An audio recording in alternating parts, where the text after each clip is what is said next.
توی روز پنجم از سمینار چالش تزلزل ناپذیری تونی رابینز میاد در مورد باورهای محدود کننده صحبت میکنه. اول میاد باور رو تعریف میکنه. باور چیه؟ میگه باور یک حس قطعیت حتمی در مورد یک چیزه. باورها هم میسازن هم نابود میکنن. باورهای عالی برای شما یک زندگی میسازن، باورهای محدود کننده زندگی شما رو نابود میکنن. باورها به خودشون واقعیت میبخشن. در ادامه میاد در مورد یک حالت ذهنی که خودش ناشی از یک باور محدود کننده است صحبت میکنه. بهش میگن learned helplessness یا درماندگی آموخته شده. این نظریه اولین بار توی سال 1967 میلادی توسط مارتین سلیگمن ارائه شد. حالا یعنی چی؟ تونی رابینز توی ویدیویی که در ادامه برات میذارم کامل توضیح میده، ولی خلاصش اینه که یعنی شخص با توجه به شکست‌های قبلیش این باور توی ذهنش ایجاد میشه که هر چقدر تلاش کنه فایده‌ای نداره و پیشرفتی نمیکنه. میگه برای بقیه میشه، واسه من نمیشه.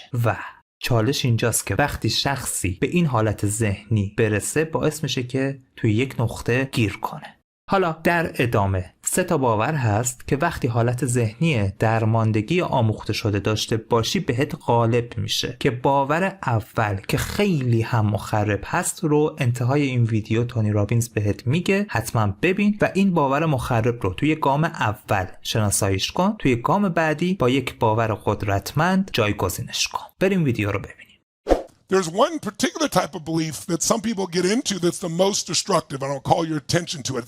And that's this idea of what I call learned helplessness. Jot it down, learned helplessness. We've all been there at times. Learned helplessness is you're not just in pain. You don't just think it's a problem. You think, I'll never solve this. I'll never have a relationship. I've had all these relationships. They've never been, it's just not going to happen for me. That's learned helplessness. There's 7.5 billion other people on the planet. I'm sure there's somebody else, but when you're in learned helplessness, it's all impossible. Learned helplessness is, no, that's just for other people. I can't do that. I don't have the education. I don't have the background. I don't know the people. I don't have the money. I don't have the time. It's always the same stories. The same stories of limitation. What are they? Time and money are the 2 biggies, aren't they? Or third one would probably be expertise or experience. Fourth one, I don't know how. But all they're universal for anyone who doesn't have what they want. And it's hard to break them because they're so strong in you. And if they get really strong, if they get to learned helplessness, then people's lives just deteriorate. They try to stay at a certain level in their relationship. I was talking to one of the ladies in the VIP yesterday, and she was talking about she's been unhappy in a relationship for 10 years. But she stayed around and trying to figure out what to do. But she had all these stories about her husband that, as we dug in, they weren't really true. And she had stories about herself that weren't really true. It was the beliefs that were the glue that was holding her in place. And they were really 3 types of beliefs when you have learned helplessness. Jot them down. There are 3 P's.